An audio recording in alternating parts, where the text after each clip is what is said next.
Hi, welcome to Astrobabble. I'm Donna from Donna B Astrology, And I'm Linda from Scullywag Astrology. and we're going to be talking about the full moon, the eclipse full moon, hmm and that's going to be happening on May 16th here in the United States, hmm at least on the East Yeah. Coast. Yeah. In the East Coast, it will be just after midnight, 12:14 p.m. on the 16th. Central Time, it will be 11:14 p.m. That will be on the 15th of May. Mountain Time will be 10:14 p.m. and Pacific Time 9:14 p.m. And in the UK, it will be 5:14 a.m. on the 16th of May. And in Australia, over in Perth on the west coast, it will be at 12:14 p.m. 16th of May, and on the east coast, it will be 2:14 p.m. on the 16th of May. That's a lot of time zones, but Yeah. hopefully everybody will. You'll be able to see this only if you're on the dark side of the planet. So if you're in the light, you're not going to be able to see it. And this is going to be going over. This is going to be a partial. Is it a partial or a No, total? it's a total Total eclipse. lunar eclipse. Okay, Mm, so those mm, people who are going to be on yeah. the dark side are going to have quite a show. You can view this safely, Yeah. unlike the Yeah. solar one. Yeah. Yeah, to be a total lunar eclipse, it needs to be within 3 degrees and 45 minutes of one of the nodes. So, yeah. Wow. Okay, great. So we'll bring up the chart. Okay, while you're doing that, I'll talk about the 19th moon mansion according to the Ben Dykes book on choices and inceptions, where he has a list of the moon mansions. And it's good for sowing, like planting seeds or besieging. Um, it's good for litigating, journeys, but not for keeping stuff safe with other people. So don't leave stuff with other people for safekeeping. It's not good for a water journey. It will create a wrecked boat, is Oh, the mansion for that one. interesting. Interesting. It's always good to plan ahead. Hmm. Okay, so this is the chart that we have up, and you'll see that the sun is a circle with a dot in the center of it, and it's in Taurus right there. And it's going to be opposite Mhm. because this is a full moon. This is going to be opposite and it's going to be the moon is in Scorpio. And like I said Yeah. before, that is in the 19th moon mansion. hmm So if, That's 25 degrees Scorpio, 17 minutes. yes, And the south node is at 22 degrees 31 minutes. So that is within that 3 degrees and 45 minutes. So that's the just qualifier. made it from the looks of it though. So Well, it's just starting, and these yeah. these cycles last, or they're every 18 years. The moon is the metonic cycle. I'm not quite sure about that, but that is every 19 years, and I don't know too much about that, but it sounded very interesting when we were looking it up earlier. But this Yeah. eclipse cycle will have a lot to do with um, the 2004 eclipse cycle. It's in 2003. that's for the metonic one, but for this eclipse cycle, it's Ah. 2004, 1986, mhm. 1968, 1950, 1914. Those are the when the eclipses were happening. So that time period or those years, if things are starting to feel a lot like those years, this would be why, Yeah. because it's Yeah. the same kind of eclipse cycle. Um, yeah. hmm So if is there anything else that we can cover Well, generally just about lunar? briefly, Just briefly, because you brought up the Metonic cycle, I've just brought up the chart for the 15th of May 2003, so 19 years ago, when we had another total lunar eclipse. It was at 24 degrees Scorpio, 52 minutes. So not in the same degree, but very close to it. I mean, 52 minutes, it's almost at that 25 degrees. So yeah, it'd be interesting. Maybe you've got the 18-year for the Saros cycle, which is the solar eclipse. And then if we're talking about Metonic cycles, we're talking 19 years. So yeah, just since you brought that up, I thought I'd bring that chart up. Great. But back to our scheduled program, the 16th of May 2022 lunar eclipse. Yeah. For this particular lunar eclipse, it is Saturn is directly at the midpoint. So I think that's going to be a critical area. If you have planets that are in Aquarius around 24 degrees, 25 degrees, I would think that that would be a little critical for you. Yeah. Yeah, I mean, it's not only square the lunar eclipse node, but you've got Saturn sitting right on top of it. So, and a very strong Saturn too, because it's in Aquarius, which is ruled by Saturn. So could be rather difficult for people with planets there. Yeah. And we have Mercury retrograde at the same time. Mercury will have been retrograde for, looks like, about 6 days. And we have Mars and Neptune sextile the Sun and the Moon at the time. So yeah, I'm wondering how that goes, because Mars conjunct Neptune can sometimes sap your energy, or so yeah, I imagine this eclipse, lunar eclipse, might be quite draining for some people. Yeah, because the full moons are they symbolize endings and things that you're going to be ending. So it very well could be that you're wrapping up some things.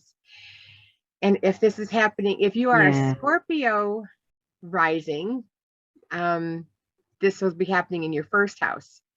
So if you happening in your first house is personal things that you would be stopping. So like if you are finishing up school, or you want to clean out a closet, or just things that you have been wanting to do yourself to finish up, that would be the energy to start doing that, as well as losing weight. I have to say, whenever the moon is waning or getting smaller, which after a full moon it will be, it's a good time to reduce whatever you don't want in your life. It goes on many different levels. And if you're a Libra ascendant, this will be happening in your second house. This is the house of your income, finances, your resources. So there could be some sort of endings or sudden surprises or shocks to do with these sort of matters. And it might be more emotional than an external event, because lunar eclipses do tend to be a little bit more emotional.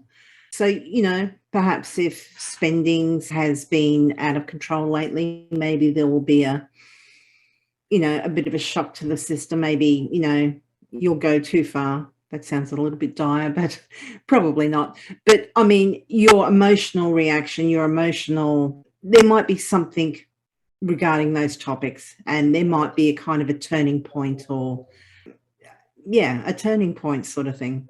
Something might come out about one of those subjects, and it's just like, you know what, that's that. There needs to be a different way. Or maybe, you're getting a better job, and, that allows you to do something else. Or maybe you're retiring at this time, or maybe, suddenly out of a job or something similar. It might set you on a different path. Right. And especially the South Node is in there, so it definitely could be Yeah. a loss of something. So I keep an eye on that. Nothing, it shouldn't be dire. It's not like planetary changes happening. It's just it's a lunar, and that is more internal as opposed Yeah. to the solar eclipses are more external, and this is more internal. So Yeah. you do have some, how you think about it and how you perceive the world is maybe how you can respond. So watch that, how you are perceiving it. If you don't like how it's going, Yeah. make sure you're perceiving it correctly. I would, maybe that would be the best advice. Anyway, moving on.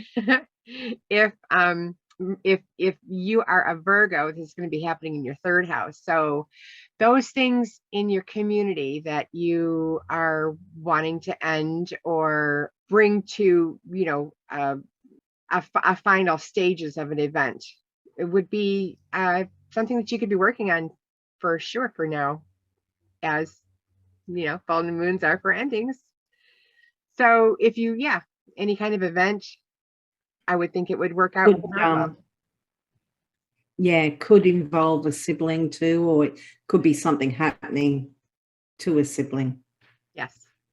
And if you are a Leo ascendant, this is happening in your fourth house of home and family. That includes your parents, also real estate matters. So yeah, it could be changes going on to do with your parents. It could be something to do with real estate or your home or living condition. So yeah, it could be some surprising news. It's also the family heritage, your roots, your ancestors, your homeland. So something coming to light regarding those matters could be emotionally surprising, revealing, or shocking. Yeah. Let's hopefully not too revealing or shocking. If you are Cancer rising, this is going to be happening in your fifth house, and that is your creativity. That is your children. Could do anything that you do for fun. That's the house of fun. So finishing up any of those things. Maybe your kids are, getting out of dance. It's with the spring here and the summer about to start in the northern climates. School functions tend to end, and all that, those concerts, they've been working all year for, and they start happening right about now. I know for sure it does in school. Yeah, I had my first child 12 days after a lunar eclipse in my fifth house, which was opposite my moon. So, yeah, so pregnancy, childbirth, all that sort of thing could be happening roundabout for Cancer ascendants too. Obviously, not all of them, but it's a possibility. Oh, yeah, sure. What are we on to? The sixth house, right? And yeah, Gemini. If you're a Gemini ascendant, this is happening in your sixth house. This is the house of illness. It's also pets and people that work for you or that you work with, and service to others. So there could be something surprising or unexpected come to light during this time regarding one of those matters. Right. People could quit if you are employing them. Yeah. I'm just looking at that south at the south node there too, because that does have that tendency to pull things away. Yeah, maybe I'm thinking with pets too. Maybe make sure fences are secure and all that sort of thing. Or yep, or grooming, haircut. Mm-hmm. Mm-hmm. Yeah, I was thinking more about a pet kind of getting lost or running away at this time. Yeah. Yeah, that is so heartbreaking. Yeah. And then if you are a Taurus rising, this is going to be happening in your seventh house. And that is the house of the other. And you might be finishing things with the other, or you might be changing up the relationship, or you're finally able to get that one appointment with, the one person that you have been having a hard time getting an appointment with. That would be a full moon example for the house of the other, because that's where the full moon's going to happen for you if you are a Taurus rising. Yeah. And you're an Aries ascendant. This lunar eclipse is going to be happening in your 8th house. This is the house of other people's money. It includes things such as debt and loans. It's also inheritances and, shared finances, taxation, insurances. It is also the house of death. Not that that necessarily means if it's happening in your 8th house that somebody's going to die, but it is a possibility and it will happen for some people. So yeah, it's a hard house. It's a difficult house. And, when we talk about death, I mean, it could be something as simple as, because this is the lunar eclipse and because it is emotional, it may be something like, you've had a bit of a health scare yourself or been in a situation. It might be grappling with your mortality, because it's also the house of anguish and worry. So, Uh, yeah, I know. it's really not a good house, but it is, it is a part of life. So, Yeah. yeah. And if you are a Pisces, are we on Pisces already? This is going to be happening in your ninth house. This is going to be culminating of higher education. So if you have, been working hard at a class and you have graduated from it, this would be a good full moon event for you. Higher education, but also litigation as well. If you are waiting for a court, this might be calling you for a court. Yeah, it could be some surprise developments to do with that court case too. Yeah. Yeah. Because, I mean, it's an eclipse, so, sometimes you get those surprising or unexpected things cropping up. So, yeah. Hidden things brought to light is the signature of a lunar eclipse for everybody. So it's all kinds of hidden things that could be brought to light. Yeah. And if you're an Aquarius ascendant, this is happening in your 10th house of career and public reputation. So this could have something to do with something coming to light at work, something surprising or unexpected. Could be to do with bosses or authority figures in general. It's also your public reputation, so notoriety and fame. So, maybe you're honored at this time and, it's come completely unexpected out of the blue and, something that affects you emotionally, or it could be to do with work. So. Yeah. In the 10th house, that's at the top of the chart. So everybody's looking there. Yeah, very visible. Yeah, Definitely what you're known so for. behave. You don't want to get caught out. No. No, you don't. And if you are a Capricorn, this is going to be happening in your 11th house. And that is the house of friends and groups and people that you associate with and people who would support you in maybe even your job. So, this would be all kinds of people who support you, and that those things could come to an end, or they could come to a change, or everybody has done their part and everybody's coming together for that final thing. So with the full moon, that's kind of the close. It's kind of a closing kind of energy. Yeah, you've kind of got your peak and it's all downhill from there. I'm very morbid tonight, aren't I? Well, if you're a mutable sign, you like you like that, you're ready to.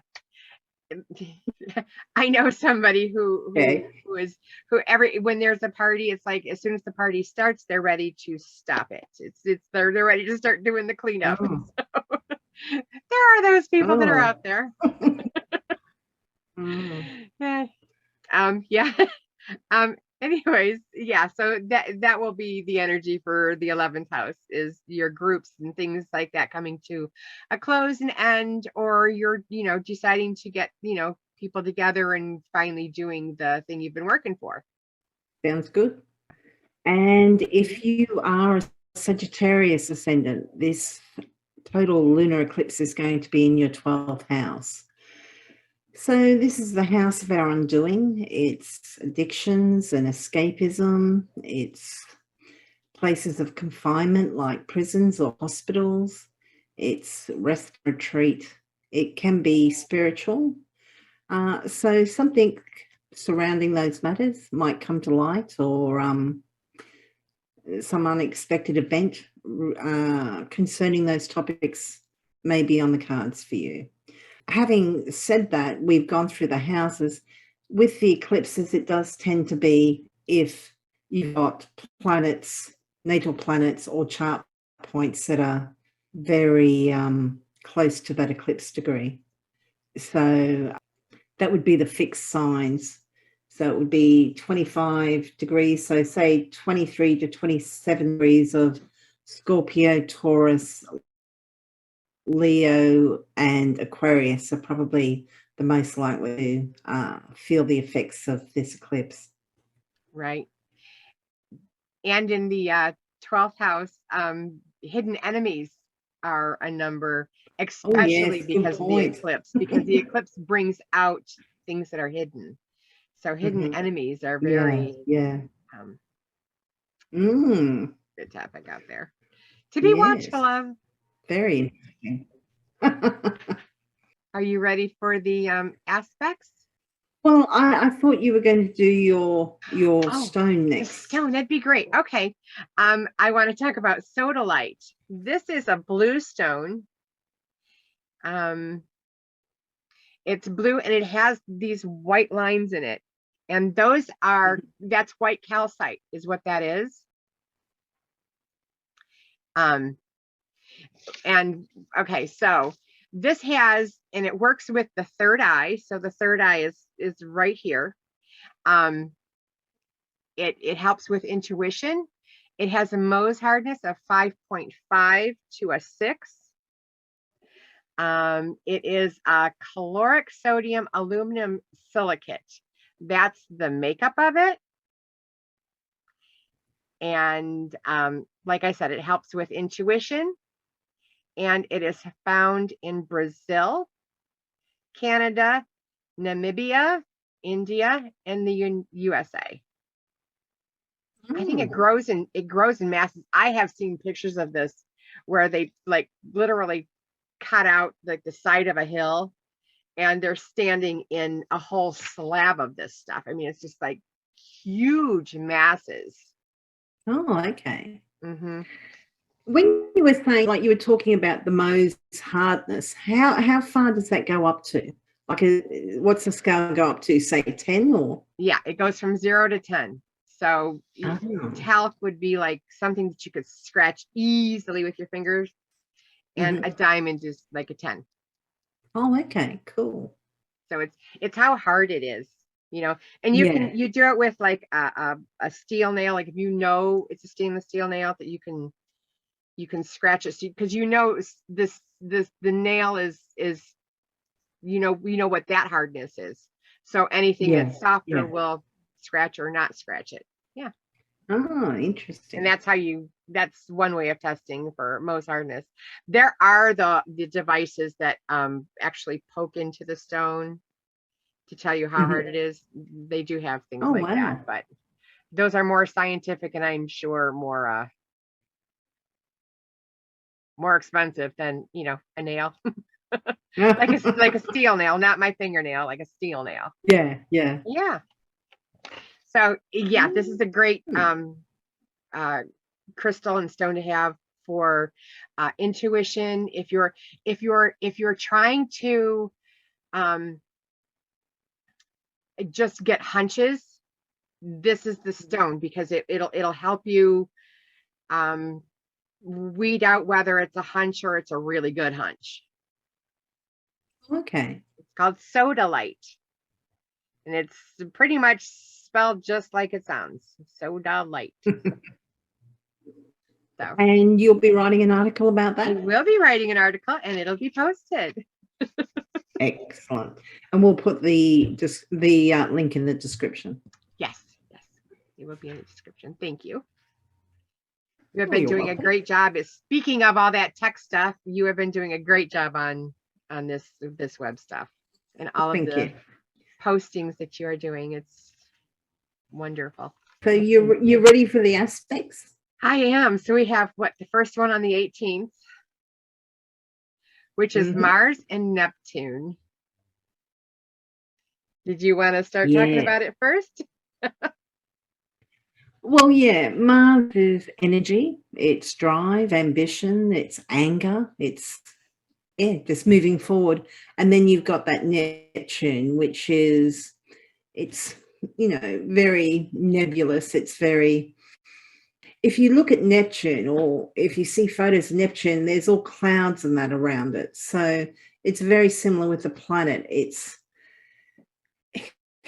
very, it can't be contained, and it can at times kind of dissipate or kind of drain the energy from Mars. So this can kind of really kind of weaken that Mars. And I mean, Mars is in, a water sign, so it's not its natural element. Mars is associated, with fire. It's rules. Aries, a fire sign. I mean, I know Scorpio is a water sign, but just, Mars and Pisces, it's not a natural fit. And then you've kind of got this drained energy. It's kind of quite close to that lunar eclipse. So emotions are going to be, and, Pisces is a water sign, so it tends to be emotional. So I'm just kind of getting a feeling that a lot of people are going to be kind of like maybe feeling overwhelmed, just, just don't have the energy. Maybe the eclipse is going to drain them. But I just kind of get this, who can be bothered kind of energy feel from it. Yeah, well, Mars is a very strong planet, and I don't think Mars really likes being in Pisces. No. Spiritual passion could be one event of that conjunction there. And the other thing is misuse of power. Oh, okay. Interesting. Because Mars is that aggression. And Neptune, I don't know where the boundaries are, so it could feel very, over the line, crossing over the line. Yeah, because I mean, Neptune can be idealistic and spiritual, but it can also be deceptive. So and it can be very much smoke and mirrors. So yeah, it could be underhanded dealings, I suppose, depending. I mean, interesting.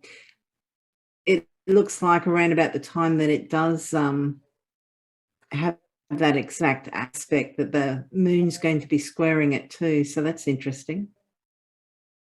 Yeah. Yeah, well, the moon tends to trigger things. So if you are susceptible to that, I would, watch your Mars. Yeah. Make sure it's not getting too. And this is going to be in a retrograde period. So the air is going to be erratic anyway. Yeah. So Mercury being retrograde, so miscommunications, easy to kind of misconstrue something. delays, setbacks. And I mean, Mars isn't the most patient planet. Yeah. Yeah, no. No, not patient at all. Not known for patience at all. So, so the next one is on the 19th, and that's the Sun trining Pluto. Mhm. Yeah. So Pluto is that guy that looks, it's got his hands like this with the yeah, right there in Capricorn. It is also in retrograde, so it's Yeah. acting a little bit erratic. And Pluto has that erratic orbit anyways, and then Yeah. with the retrograde aspect on top of that, it's probably very erratic, I would suspect, trining that Sun. And that has a lot to do with creative power. Yeah, I think with the Sun trine Pluto, hopefully in the positive sense of it, could make you feel quite powerful, could feel like you're in control, maybe getting honest with yourself and, in a positive way. But as we've spoken before, sometimes with the outer planets, those trines and sextiles just make it easier to inflict their not so nice qualities. So it could be that you're kind of hit by a plutonic type event.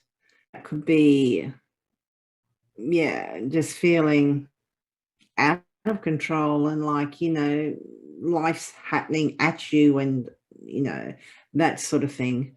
But hopefully it will be the more positive manifestation, feeling in control and that things are going your way.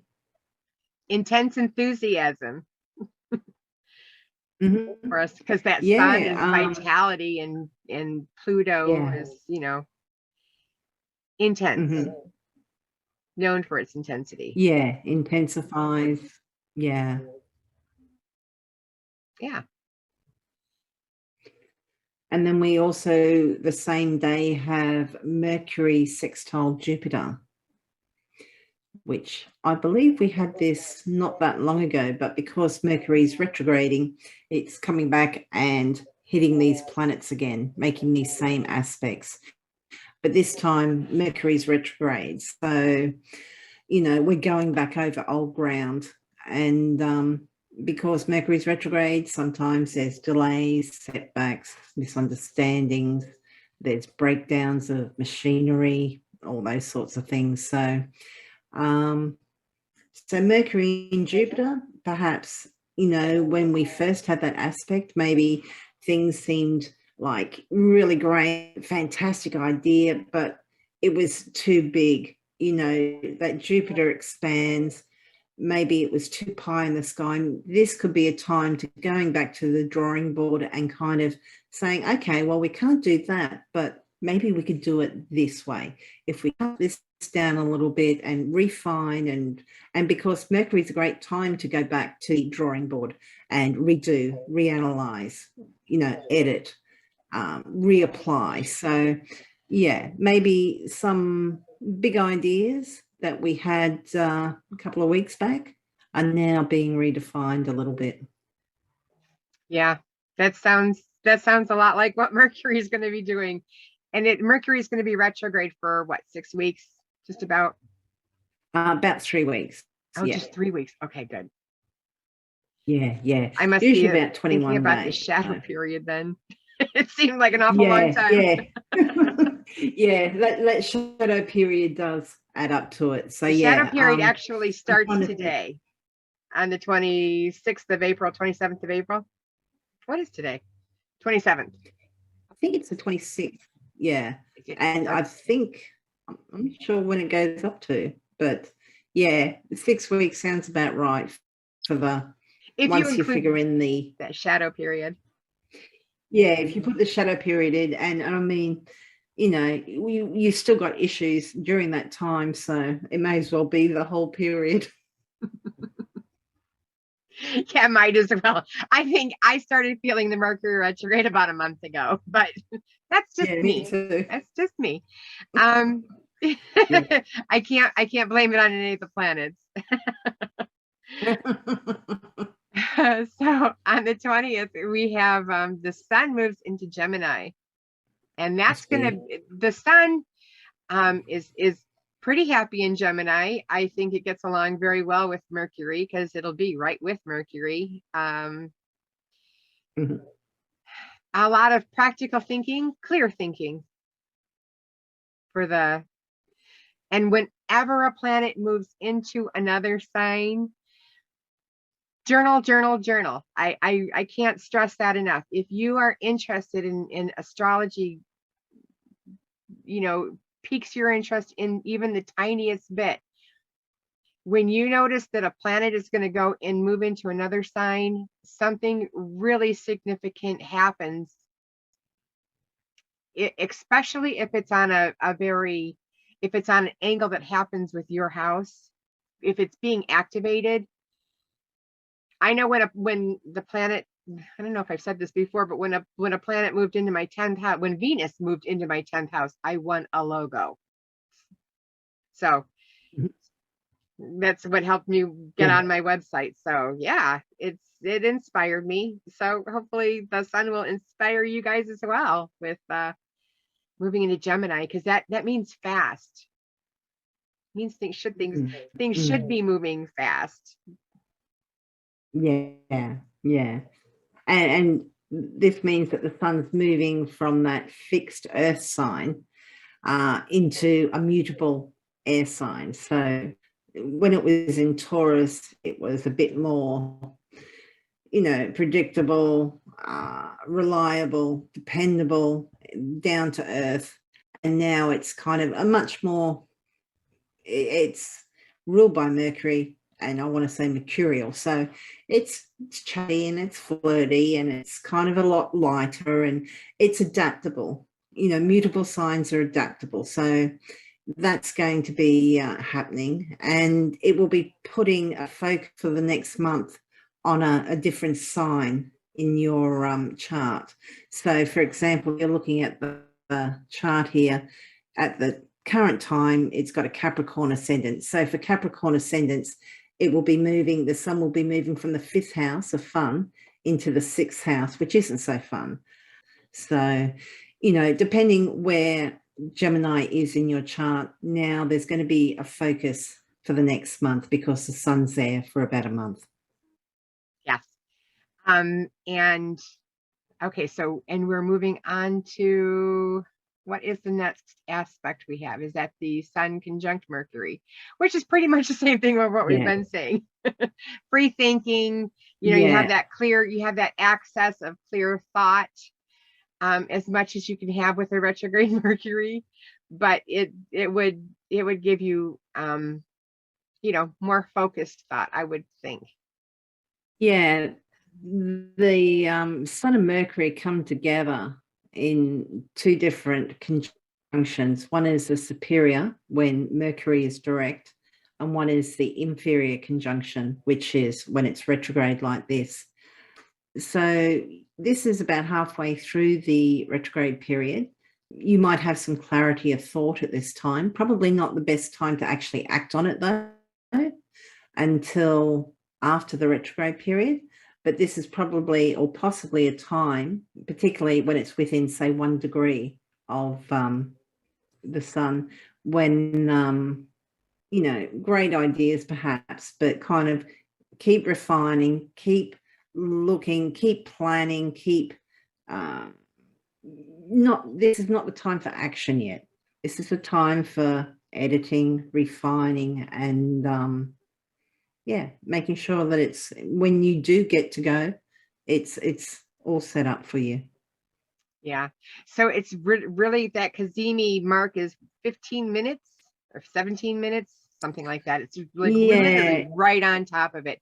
And it's so to find out, when that's, going to happen is if you can do some meditation, you might be able to get very inspired, get that yeah, the communication medieval going. habit 16 minutes for Cazimi. I think the Hellenistics kind of tend to give it 1 degree, but 16 minutes is, yeah, that's close. Yeah. Yeah. And moving on the 22nd, Mercury is going to go into, Mercury's going into Taurus. Because it's retrograding back, yes, it will. There goes all Yeah. that free thinking back into being sluggish. Yeah. Well, consistent, reliable, dependable. Yeah, rather than sluggish. We're being diplomatic here. No, but yeah, it's interesting because we need to do a podcast about Mercury retrograde, because depending on where it is, what houses it is, it can signify different things. So like if it's in your 10th house, maybe you're going back to a job that you're at, or maybe you're kind of in communication with ex-bosses or people that you used to work with. If it's in the 7th house, sometimes brings up An ex-boyfriend lovers. or So, yeah, so like if you were, say, a Scorpio ascendant, when it kind of moves into the 7th house, which because it would be the 7th house for you here, maybe an X turns up. Sometimes a Mercury retrograde or any retrograde will be in one sign, so it's all about kind of surrounding the same topics. But other times they kind of cross boundaries, which is what Mercury's done here. It's started off its retrograde in Gemini, but now it's coming to Taurus. So there might be a slight shifting of what areas you're going to have issues with delays, miscommunications, or hearing from people associated with that house. So yeah. So on the following day, are we ready for the following day? I think it's the same. Oh, actually, Mars sextile Pluto. Okay. That is on the 22nd. Yeah. Yeah. Yeah. For impatience, ambition with the Pluto Mm-hmm. and Mars. Yeah. They don't speak of strategic planning. It's more of an intense event with the Mars and Pluto. Yeah. Yeah. Yeah. I see that Mars in Pisces is very emotionally driven, and with that Pluto kind of G'ing it up as well, it could be a little bit ruthless, I think. So yeah. On a positive side, it could be feeling, empowered and, energetic and ready to go out and do what you need. Intense courage. Yes, that could work. With Mars and Pluto. Mm-hmm. That would be a positive sign. Yeah. Yeah. It could be. Yeah. And then we have Sun sextile Jupiter on the 23rd. Yeah. Extravagant. Yeah. With yeah. Jupiter and Sun. Overindulging. Yeah. Could be. Really nice aspect though. Feel good, kind of, enthusiastic, positive, optimistic. Yes. Growth. Growth happens with, the Sun is the vitality, the Jupiter expansion. Yeah. Definitely see growth. Yeah. Yeah. I like that. Yeah. And then on that same day, we'll have Mercury sextile Mars. Oh, yeah, that could be interesting. Okay, so Mars is with the aggression and Mercury is with talking. So if you want to stay friends with people, make sure you are, you're talking not aggressively and you're not being, you want to be assertive, but you don't want to be angry. You don't want to be impatient with them either. Yeah, that, Mercury being retrograde kind of muddies the water a little bit. Absolutely. But yeah, I think this could still work quite positively. I mean, Mars is a malefic, but it's a sextile, so hopefully quite positive and helpful. I think perhaps the courage of your convictions, you do what you're going to say, you think I should do that and you go out and do it. But as we said, that Mercury is retrograde, so possibly delays, which is not going to make Mars very happy. Possibly delays or miscommunications or mix-ups. Yeah, it could help put your thoughts to plan. If you have a plan, and you have a thought, that drive gives it that energy to do it. So that could for sure, yeah, as well help situations. yeah. Probably a good idea for planning rather. It's not the time for action just yet, but if you can put that drive and energy into planning, it could be quite positive, I think. Absolutely. I like trying to find the positive aspects of all of these. I mean, there are some. I mean, the planets aren't all bad or all good. You can't just go, oh, it's Venus, I can relax. And you can't say, Mars, take cover. You just can't. You have to live with them all. So that's the I think that's the challenge we all are facing. Yeah. So well, we've been talking about like how the outer planets, sometimes when it's a sextile or a trine, it can just make it easier for them to kind of cause some drama. And you were saying about Venus being positive, and I remember I had Pluto trine my Venus, and I saw that coming up and thought, oh, that will be fun. And it wasn't. It was, in my 5th house, and it was, one of my children had to have an emergency operation, so yeah, sometimes it's hard to see exactly how it's going to happen. Yeah. And and if you've dealt with this before and you know that you're always having an argument with somebody, or you're always falling every time Mars affects you or whatever, then take precautions. But if you know that it's sometimes it happens and sometimes it doesn't, then you can maybe have more agency of how that Mars is going to actually affect you, especially if you remember how it affected you before. And that's the key. That's why I constantly say, write it down, is because if you know how it happened before, chances are, the planets aren't going to,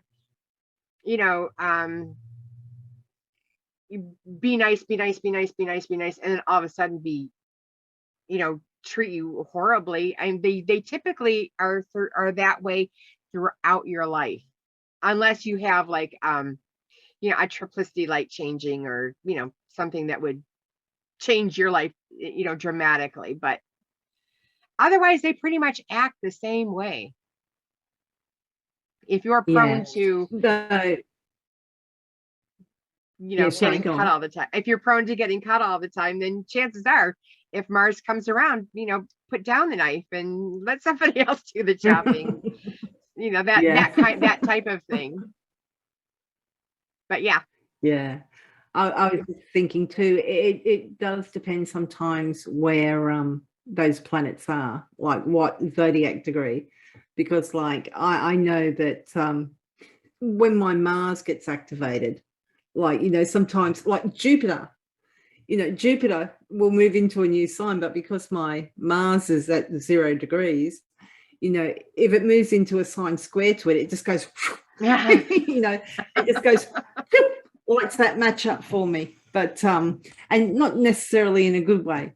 But so, yeah, there's all these intricacies as well, you know. This is general and it can't replace having somebody look at your chart and say, oh, okay, this is happening, but it's also impacting this in your natal chart. So Exactly.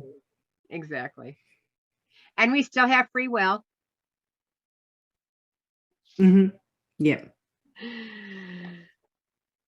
Yep. So let's see. Are we moving on? Sometimes we mellow with age.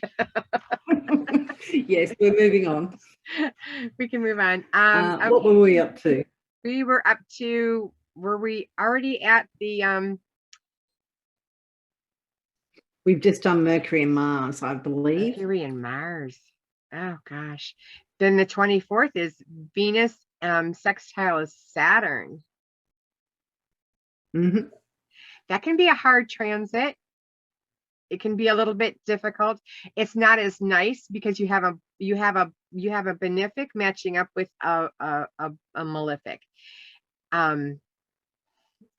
So it can be good, it can be bad. If you were getting married under this, it could give you very good stability for a marriage. Yeah, that's what I like. And you know, like Venus conjunct Saturn, I think that could be pretty heavy, but I think Venus sextile or trine, and I know a lot of people are kind of like, you know, it's still Saturn, but you do need that Saturn if you're going to have a longer relationship. And that's part of life and relationships. It's not always, you know, rosy and, you know, rainbows and unicorns and all that. So this could be quite good for relationships. Having said that, that Venus is in Aries in her detriment. But Saturn's strong. So, you know, Saturn's kind of got the patience for that flighty Venus. So, yeah, it could be a sense of duty as well. Yeah. With the Venus and Saturn, and difficult love life issues. I mean, if you got, you know, issues with your love life, this could be bringing them up as well. You know, and it comes down to, you know, some people, the idea of being in a stable, you know, relationship, you know, sitting at home watching Netflix every night is just, they couldn't think of anything worse. You know, they need excitement and a bit of razzmatazz and that.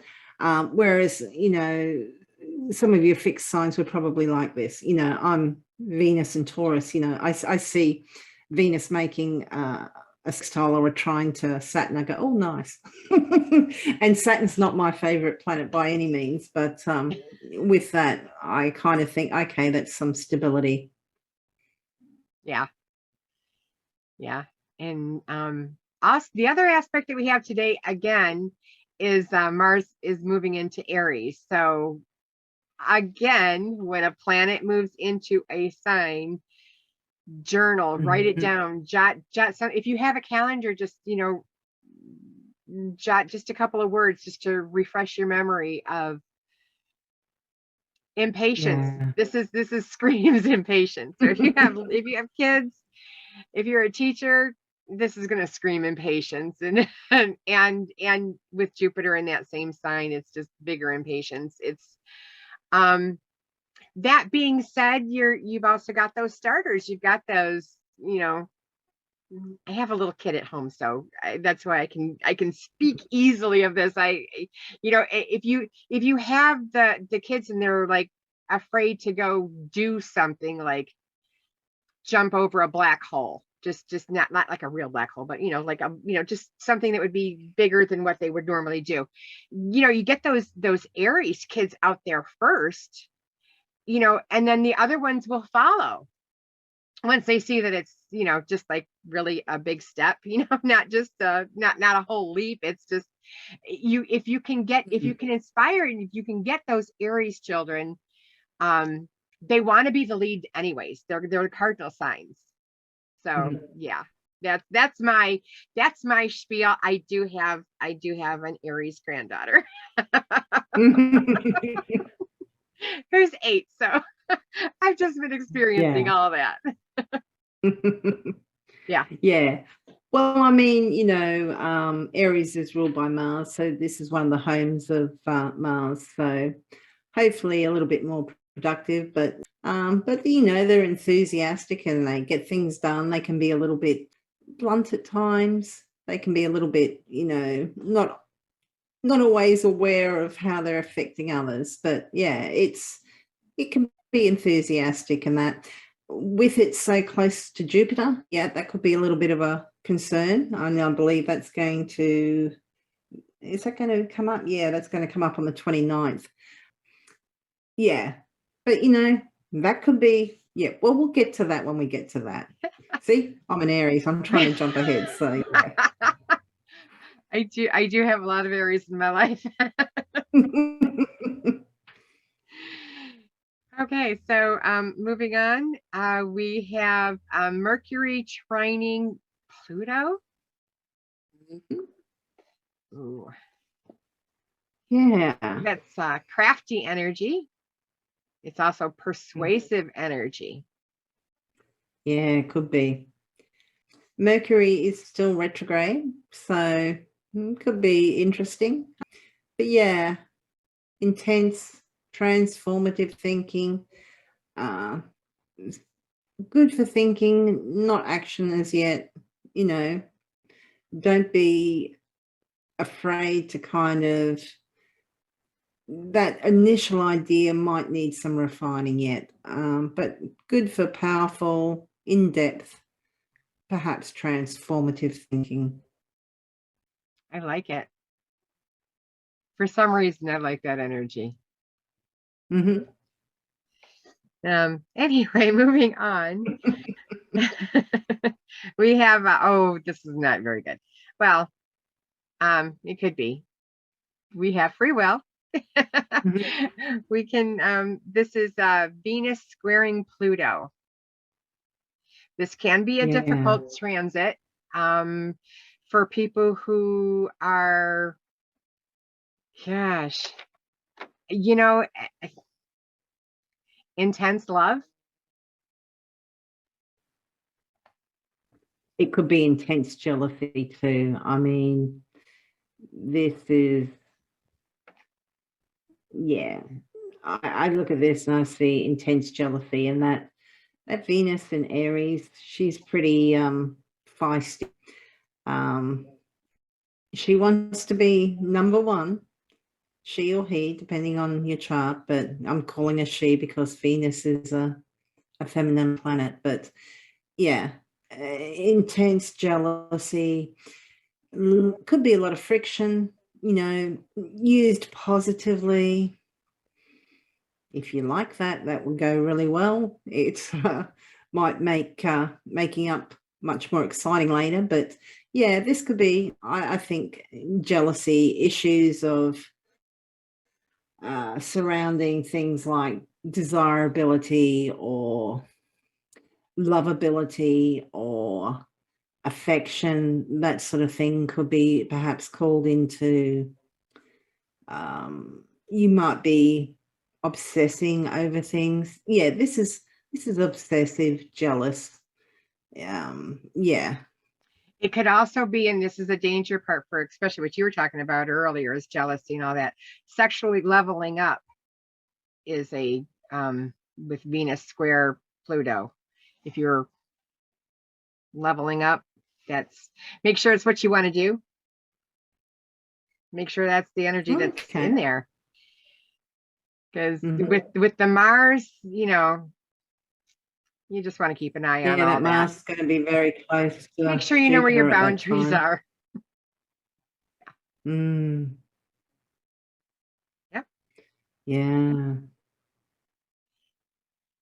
And then we have the following day, Venus moves into Taurus. And we can all take a breath. Hey.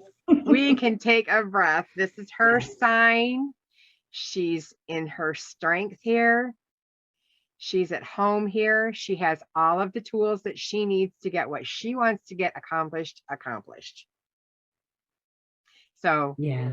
we can all be very happy when Venus moves into Taurus. And the Yeah. sun, yeah. She will have escaped from Mars. Yeah. Saturn will be squaring her by sign, but there's 25 degrees between that, so hopefully that will be very, very mild. But yeah, like you said, she's domicile here. She's in her own bounds. Yeah, nice cruisy, indulgent sign. So yeah. Lucky in love is what we can look forward to. Lucky in love, or artistic interest, because Venus has a lot to do with the Venus has a lot to do with whatever is pleasing, whether it's comfortable, or whether it's through the eye, or hearing. You know, it's whatever pleases you is ruled by Venus. Even flowers, roses are ruled by Venus. And with this being in Taurus, because this is the Earth sign, so it's very sensual Venus here. Whereas in Libra, which is also ruled by Venus, it's got that air sign, so it's a little bit more intellectual and that. But yeah, very sensual position for Taurus. You know, smell, feel. How do I smell? How do I feel? How does it taste? You know, how does it look? So how do I feel? The comfort of it. Where Libra is the sociability graces. That's how I think of it. yeah. The Taurus is more of the hands-on, what you can feel with the material aspect of your life that makes you feel comfortable. Yeah. Where the Libra lends that social inclusiveness and the social acceptedness and the social aspect. Yeah. In Libra, it wants everybody to get along and be, you know, friends, and you know, you don't want that discord and the disharmony. And I don't think Taurus is quite that concerned with that. It's, you know, am I comfortable, and does this feel good? And yes, yeah, that's that is the Taurus, Venus and Taurus. And then right after you get all of that good stuff, the following day, Mars lands on top of Jupiter. Yeah. In Aries. Yeah. And yeah. Looks like it's going to be in the bounds of Jupiter though. So that's maybe something of a saving grace. Being in the bounds of a benefic, absolutely. I would think so. If it's in your right house, if it's in your enemy's house and that's the 10th house, I'm not so sure I would like that. But because that could be huge war. I mean, that could be blown up aggression. Yeah. But on the nice side, you know, that could be that drive to clean out a river. You know, Earth Day was just last week, so if you are, you know, have that drive to, you know, get your groups together and do something big, impactful, that needs a lot of drive and energy behind it. Enthusiasm. I would, if you were scheduling something, that would be Like if you were doing electional astrology and you're needing something like a team to do something good, that would be an aspect I would try to look for. Yeah, yeah. Because you got that Jupiter enthusiasm and optimism, and you got that Aries, Mars drive, action, energy. But like I'm looking at that, and that's going to sit right on my natal Saturn. So that's going to be fun for me. Fun So times. again, it comes back to your individual natal chart too. So yeah, that will be interesting. Oh, how fun. A lot of stability that's going to afford you. Yeah. Yeah, that'll be fun. So yeah. And that will take us up to, we must have the new moon coming up in Gemini then. Yes. Probably a day or two later, because I think that's the last of our aspects. Yes, it is the last of the aspects for that lunar cycle. That looks like the new moon will be at about 9 degrees of Gemini. And that will be around about the 30th of May. So, yeah. I know Mars is going to be going on Gemini, and I just wonder, Mars is going to be spending the last half of the year almost in Gemini. And I'm just wondering if it's retrograding around that point, like 9 degrees. For some reason, it's sticking out to me, but I could be wrong. But we'll get into that later on. You got me curious now, Donna. I know we do this a lot. Yeah, I wonder how that will look. I wonder how that will look. Going to retrograde at 25 degrees of Gemini. And then it's going back to what? Yeah, now you're asking questions. And the only reason I'm saying that is because, with a new moon, new planning. Yes, it will go back to 8 degrees. Yeah, it will go back to 8 degrees. To close. So that Mars is going to be out of bounds at the time. So that new moon that's going to happen at the end of this month, if you write what happens and what kind of influences or I want to say messages, but people are actually looking for something written down. Just something that might spur on what could possibly happen later on at the end of the year. This could give you some insight into how that is going to unfold with that new moon. Yeah, it'll be interesting because it'll be a new moon. Mm-hmm. So it's about new beginning and sowing seed. And then when Mars is retrograde, I mean, it's energy and action. You kind of can't get where you want to go. So later in the year, when we do have Mars retrograde, and I'm not sure if I actually have, no, I don't have it here.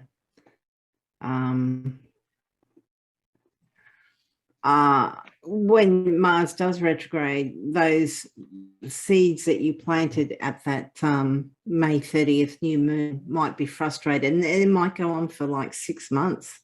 Well, I mean, Mars is going to be in Gemini for about 6 months if we include the retrograde, I believe. Well, maybe it's not quite that long, but it's a long time. But around about the time that it does station direct, you might finally be able to get through and do something.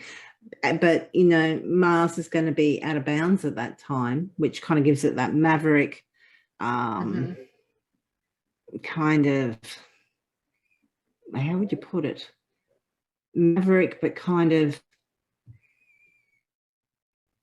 I keep coming up with alternative, which is not the word I want, but it's just, they're erratic. Just different and erratic. Yeah.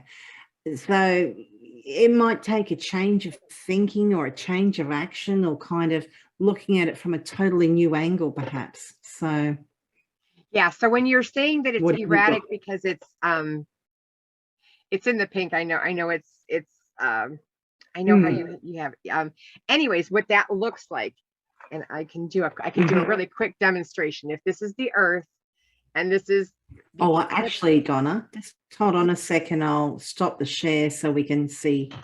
There oh you go. gosh, I do this Mm. because I am a visual learner myself. But if this silver thing is the ecliptic, okay, when a planet is usually in an orbit, it goes around the ecliptic, okay. But when a planet goes outside of its normal ecliptic band that it follows, like if it's outside of that band, that's what we're talking about when it's not in its bounds. Out of bounds. Out of Okay. bounds. So Yeah. it's this, but it and not in its normal ecliptic, but it's it's like way up here, Yeah. where it normally is somewhere in here. It's like way up here or way down there. That would mean when it's out of bounds. I believe it's usually about, I don't know if they say degrees, but it's usually 23 either side of the ecliptic or something. And that's not the exact, but let's say it's 23. And like that Mars at the time is going to be at 24 degrees. So yeah, it's just kind of jumped out of what's the usual band that they like to travel in. And yeah, it's acting out. Giving it that erratic, that action that it's. Yeah. So The planets that do will all be kinds of weird things just to keep life interesting. Yeah. Yeah. So that was for the full moon. We'll be doing the new moon later on when it's closer to that time. In the meantime, if you have a natal chart that you would like to get more information on, you can contact either Linda or I. I'm willing to help you get your chart if you want to see where your planets are. And you can contact me if you would like a natal reading. I also do horary and electional. You can contact. Do you want to explain what horary and electional are for the people that don't know as well? Okay, horary would be like if somebody back in the ancient times, how it was mostly used is well, not mostly, but one of the reasons it would be used is I've lost my sheep. Can you tell me where they have gone? And the astrologer at that moment would go, oh, you've asked a question, and I will take that answer, or I will take that question, and based on where the planets are at that moment. So I don't need your natal chart. Okay. So based where the planets are at that moment, I can tell you where your sheep are. That's how it was used back in the day.